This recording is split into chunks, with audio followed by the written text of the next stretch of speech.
Alexander दुमा। यह नाम सुनते ही ड्रामेटिक स्टोरीज और क्रिएटिविटी का ख्याल आता है। ये वो शख्स हैं जिनके लिखने का असर आज भी दुनिया पर है। 1824 में पैदा हुए दुमा ने अपने पिता दुमा द एल्डर के फुटस्टेप्स फॉलो किए।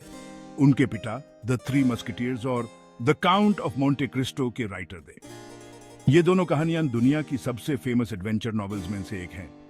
लेकिन यंग दुमा ने अपनी क्रिएटिविटी और नजरिए से अपना खुद का रास्ता बनाया। अपने काम में उन्होंने प्यार, मोरालिटी और सामाजिक अंधेरा जैसे कॉम्प्लिकेटेड इमोशंस को एक्सप्लोर किया। उन्होंने अपने समय के लोगों की लाइफ और समझ के रूल्स को सच्चाई से दिखाया। उनकी सबसे फेमस नॉवेल कमेलिया दामन, ये वो नॉवेल है जो आज भी लोगों को बहुत पसंद है और उन्हें इमोशनल करती है। यह दिल को छू लेने वाली नॉवेल 1848 में पब्लिश हुई थी। इसे दुमास को बहुत फमे मिला और वो फ्रांस के ग्रेट राइटर्स में से एक बन गए। कमेलिया दामन सिर्फ एक लव स्टोरी नहीं है, यह इंसानी इमोशंस और समझ की लिमिटेशंस को डीपली एक्सप्लोर करती है। यह 19th सेंचुरी के फ्रांस के हिपोक्रेसी और स्ट्रिक्ट सोशल रूल्स की कड़ी आलोचना है। यह नॉवेल अपने रीडर्स को अपने वैल्यूज और बिलीफ्स पर सवाल करने पर मजबूर करती है। अपनी जबरदस्त स्टोरी टेलिंग से डूमस ह्यूमन समझ के गलत नोशंस को चैलेंज करने और हर इंसान की इमोशंस को समझने के लिए एनकरेज करते हैं। यही वजह है कि उनकी कहानियां आज भी रेलेवेंट हैं। 19th सेंचुरी का पेरिस एक ऐसी सिटी जो डिफरेंसेस से भरी हुई थी, जहां एक तरफ शान और शौकत था तो दूसरी तरफ गरीबी सदके जिंदगी से भरी हुई थी। और सिटी की ब्यूटी उस तकलीफ को और भी हाईलाइट करती थी जिसे वहां के बहुत से लोग गुजर रहे थे।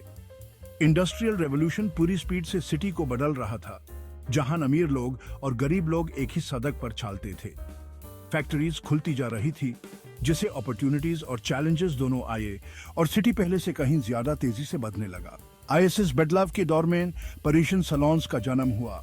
ये एलिगेंट गैदरिंग्स बाहर की चाओटिक लाइफ से एक ब्रेक देते थे, एक ऐसी जगह जहां आइडियाज का फ्लो शराब की तरह बेबस था। अक्सर पावरफुल वुमेन के लीडरशिप मेन ये सैलून्स इंटेलिजेंट बातन आर्ट और सोशल गैदरिंग्स के लिए जाने जेट थे। राइटर्स, आर्टिस्ट और थिंकर्स यहाँ अपने नए काम शेयर करते थे और अपने टाइम के इंपॉर्टेंट इश्यूज पर बात करते थे। लेकिन आईएसएस कल्चर और सोफिस्टिकेशन के पीछे एक अंधेरा सच छुपा हुआ था। सिटी का अंडरवर्ल्ड राज और अंधेरे से भरा हुआ था, जहां गरीब लोग अपनी जिंदगी की जंग लड़ रहे थे। गरीबी और औरतों के लिए अपॉर्चुनिटीज की कमी की वजह से प्रोस्टिट्यूशन बहुत ज्यादा था। बहुत सी औरतों को इसमें मजबूर किया जाता था और उनके पास इससे बचने का कोई रास्ता नहीं था। कोर्टिसंस, जिनको अक्सर डेमिमोंडस कहा जाता था, उनका पेरिशियन सोसाइटी में एक अलग ही जगह थी। ये विमेन ब्यूटीफुल और चार्मिंग थी और एक ऐसी दुनिया में रहती थी जहां लोग उनकी तारीफ भी करते थे और उन्हें जज भी। उनकी ब्यूटी और एलिगेंस के लिए उनकी तारीफ होती थी, लेकिन उनके काम की वजह से उन्हें नीचा भी समझा जाता था। ये विमेन रिच लोगों के साथ रहती थी, लेकिन उनकी लाइफ बहुत कॉम्प्लिकेटेड थी। वो मर्दों की ख्वाहिश का सब्जेक्ट थी, लेकिन उन्हें वो रिस्पेक्ट और फ्रीडम नहीं मिलती थी जो शलीन औरतों को मिलती थी। उनकी लाइफ सिटी के उस सच को दिखाती थी जहां एक तरफ अपॉर्चुनिटीज थे तो दूसरी तरफ इनइक्वालिटी।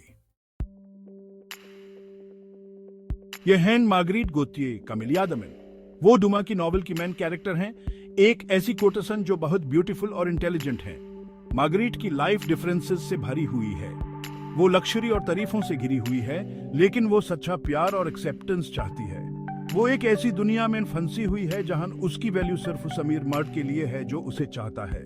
मार्गरेट का सिग्नेचर फ्लावर कमेलिया उसकी पर्सनालिटी को रिप्रेजेंट करता है। व्हाइट कमेलियस उसकी इमेज को दिखाते हैं एलिगेंट, अनअप्रोचेबल, कोल्ड, जबकि रेड कमेलियस उसके अंदर छुपी हुई पैशनेट और लविंग वुमन को दिखाते हैं। मार्गरेट की लाइफ इन दोनों दुनियाओं के बीच एक कॉम्प्लिकेटेड डांस बन जाती है, जहां वो अपनी असली पर्सनालिटी और सोसाइटी के एक्सपेक्टेशंस के बीच जूझ रही है। मार्गरेट की केयरफुली क्राफ्टेड वर्ल्ड में आर्मांड डुवाल आता है, एक ऐसा यंग मैन जो एक अच्छे खानदान से है लेकिन अमीर नहीं है। उनकी पहली मुलाकात एक कोइंसिडेंस थी, थिएटर में एक ऐसी अनएक्सपेक्टेड मीटिंग जिससे उनके बीच अट्रैक्शन की शुरुआत होती है। आर्मांड मार्गरेट की ब्यूटी से इंस्टेंटली इंप्रेस हो जाता है, लेकिन उसे भी इंपॉर्टेंट बात यह है कि वो उस फेमस कोर्टिसन के पीछे छुपी हुई सच्ची लड़की को देखता है।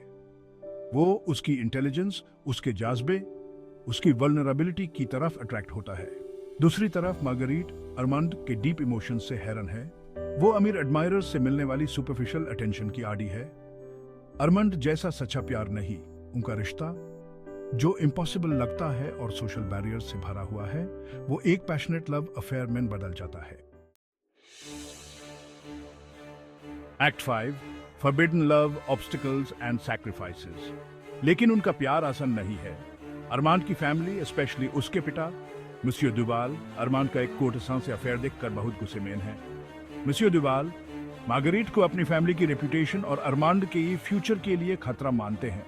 वो अरमांड से ये रिश्ता खत्म करने के लिए कहते हैं और कहते हैं कि इसे सिर्फ तकलीफ और बदनामी मिलेगी। मार्गरेट भी उनके बीच आने वाले सोशल डिफरेंसेस को समझती है। उसने खुद अपनी लाइफ में वो नफरत और जजमेंट झेला है जो उस जैसी औरतों को मिलता है।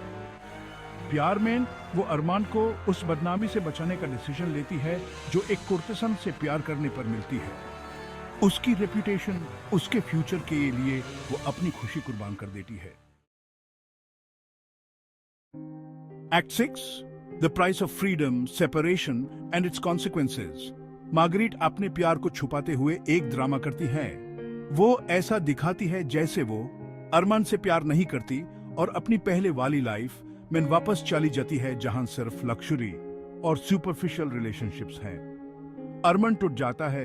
यूं लगता है कि मार्गरेट उसे कभी प्यार ही नहीं करती थी और वो टूट जाता है।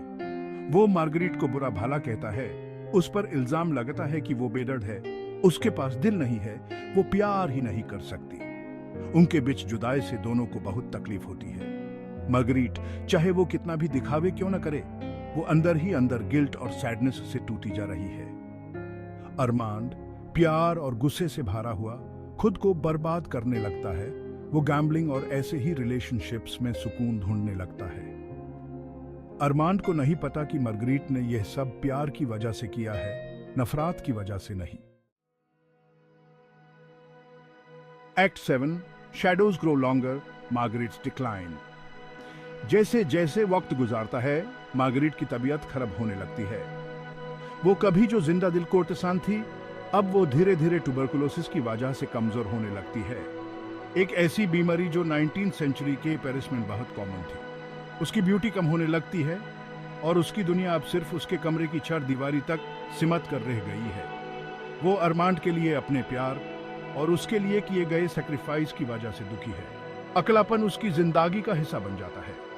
उसके पहले वाले एडमायरर्स, जिनके पास सिर्फ सुपरफिशियल प्यार और झूठे वादे थे, वो अब किसी और के हो चुके हैं। सिर्फ उसकी लॉयल मेड नानीन उसके साथ रहती है और उसके आखिरी दिनों में उसे सुकून और सहारा देती है।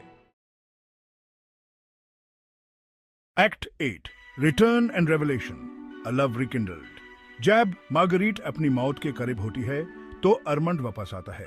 यूज फाइनली अपने पिता से मार्गरेट के सैक्रिफाइस के बारे में पता चलता है, जिनको अपनी गलती का एहसास हो चुका है और उन्होंने अरमांड को सब सच बता दिया है। अरमांड जल्दी से मार्गरेट के पास पहुंचता है, यूस अपनी गलती की माफी मांगने के लिए और यूस बताने के लिए कि वो आज भी उसे प्यार करता है। उनका मिलना बहुत इमोशनल है। मार्गरेट चाहे वो अरमांड को देखकर कितनी खुश है, वो अब इतनी कमजोर हो चुकी है कि वो इस पल को ज्यादा देर तक एंजॉय नहीं कर सकती।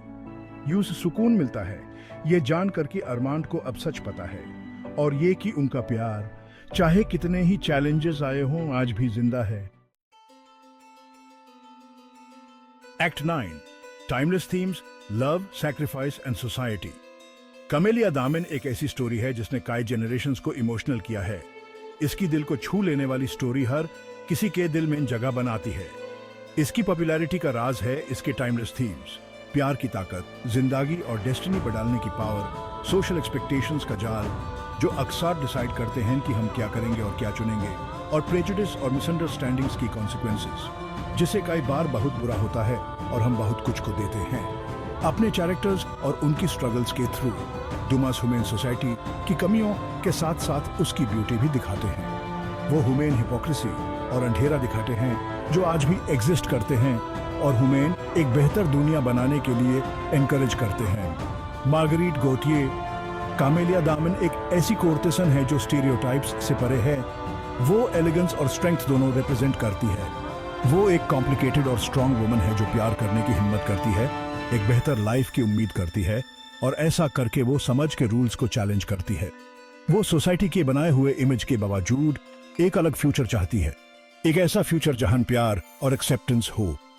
उसकी स्टोरी हमें याद दिलाती है कि प्यार और दया किसी भी जगह पर मिल सकते हैं और हमें उम्मीद और इंस्पिरेशन देते हैं। Act 10, A Lasting Impression, Reflections and Invitations। Camellia the man सिर्फ एक सैड लव स्टोरी नहीं है। यह समाज में होने वाले अंधेरा और नाइंसाफी के खिलाफ एक आवाज है, प्यार की पावर का एक एग्जाम्पल है और इंसान की लाइफ को एक्सप्लोर करती है। जैसे जैसे हम ISS अमेजिंग नॉवल की पेजेस को बैंड करते हैं, ह्यूमन उन कैरेक्टर्स के लिए एम्पैथी महसूस होती है और हम प्यार, लॉस और सोशल एक्सपेक्टेशंस की कॉम्प्लेक्सिटी को और अच्छे से समझ पाते हैं। AAP मार्गरेट के डिसीजंस के बारे में क्या सोचते हैं? प्यार और सैक्रिफाइस की ये स्टोरी आपके अंदर कैसे इमोशंस जगाती है? अपने थॉट्स और रिएक्शंस नीचे कमेंट्स में शेयर करें। ISS टाइमलेस मास्टरपीस के बारे में बात करते हैं और आज के टाइम में इसकी रेलेवेंस क्या है।